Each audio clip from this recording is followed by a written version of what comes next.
Hello everyone and welcome to Module 8. This week our focus is on the topic of orthopedics and the musculoskeletal system. So for this week we are dealing with two chapters in your Cengage book. We're looking at chapter 13, which is dealing with the skeletal system, and chapter 14, which is dealing with the muscular system. But I would also encourage you to review chapter 22 in your CMA test prep book. It's talking about physical modalities. So with that, what it's looking at are different mobility testings, different therapies like hydrotherapy or cryotherapy, as well as range of motion therapy. But it's also looking at different assistive devices that would be used, how we ergonomically train our bodies to sit properly to reduce stress on the joints and the muscle. But it also then would go over some of the different terms and review questions for the musculoskeletal system. So definitely somewhere you want to be in there and look at. Now when we talk about orthopedics, we need to start pretty easily by discussing what it is. So orthopedics is the prevention of or treatment for conditions of the musculoskeletal system or the bones and the muscles in the body. We'll work with two different types of physicians. We'll work with an orthopedic or you'll work with a rheumatologist. An orthopedic will diagnose and treat conditions related to the system, so the muscles and the joints, but physicians who see patients for joint inflammation and treat autoimmune disorders would be a rheumatologist. So the muscular system is actually made up of muscles within the body, and that makes up about 42% of a person's total body weight. Muscles are composed of 75% water, 20% protein, and 5% other substances like carbohydrates, lipids, inorganic salts, and non-protein compounds. Muscle fibers are held together by connective tissue, and that connective tissue is held together by fascia or fibrous sheaths. Now, the muscles of our body serve many different functions. The main ones are movement, stability, circulation and respiration, heat production, and digestion or elimination. With movement, nearly all movement in the body can be contributed to muscle contractions, either that are voluntary or involuntary. Voluntary movement is the most understandable function of the muscular system because we use this to walk, to sit, to stand, to smile. But the involuntary movement happens without our control. So think about like your smooth muscle in your stomach that contracts and relaxes to digest food, your heart that pumps without us telling it to do, all of that is involuntary. Stability is the body's ability to maintain posture through continual or partial contraction of your skeletal system. So the muscular and skeletal systems must work together to provide your body with stability.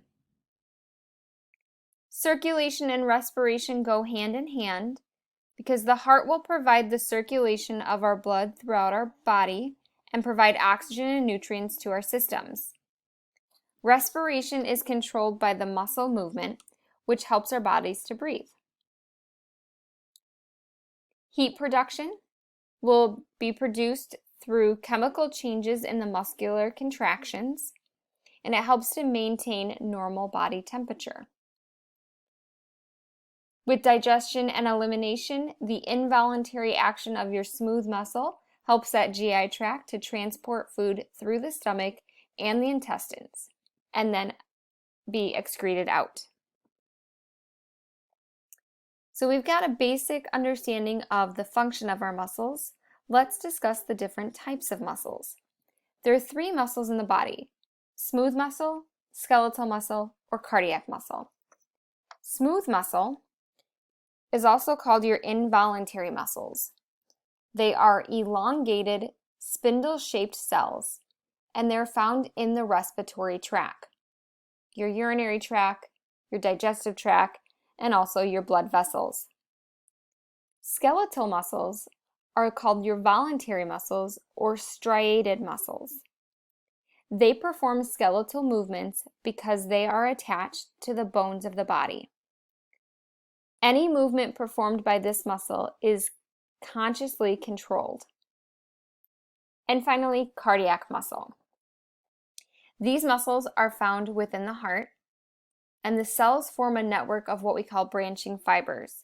So they only exist in your heart, and their whole job is to make sure that the heart is pumping effectively.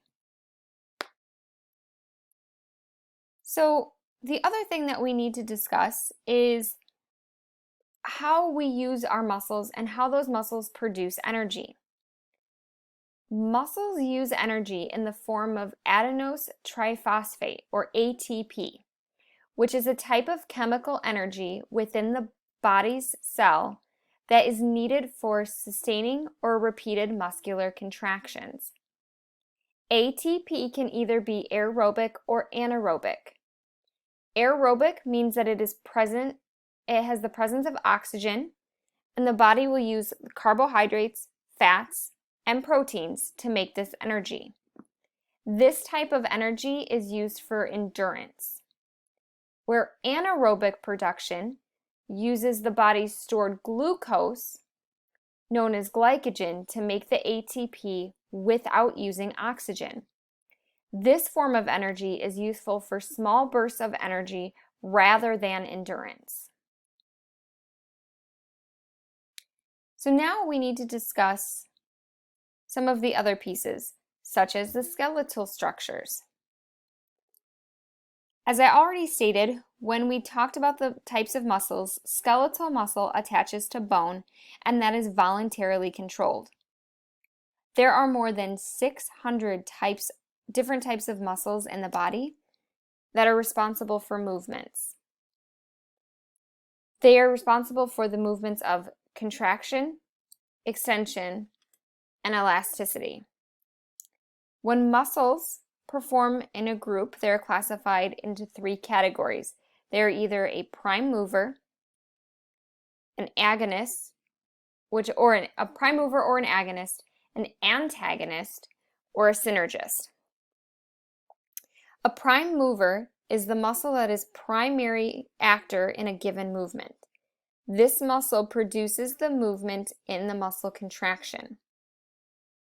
An antagonist is the muscle that counteracts or opposes the actions of another muscle.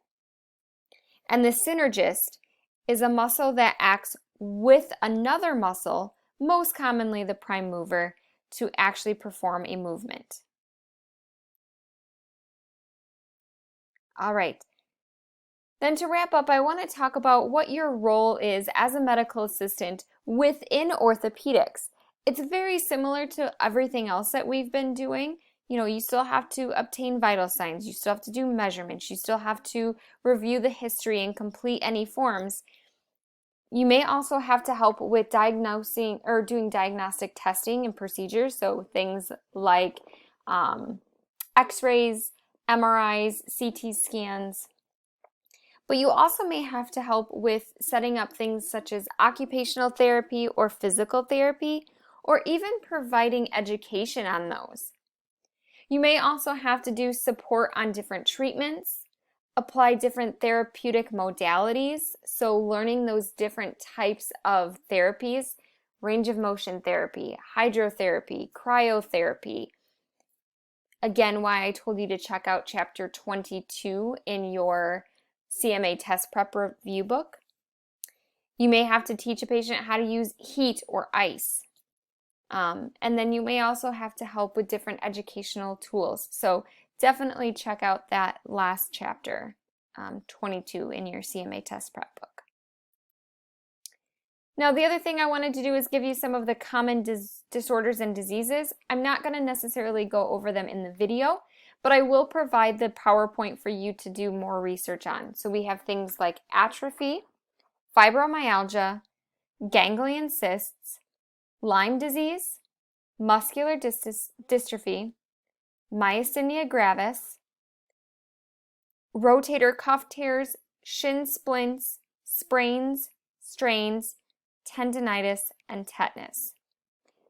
All right, guys, that is what I have for this week's video. If you do have any questions, please make sure that you contact me right away. Otherwise, I will see you all Wednesday in lab class.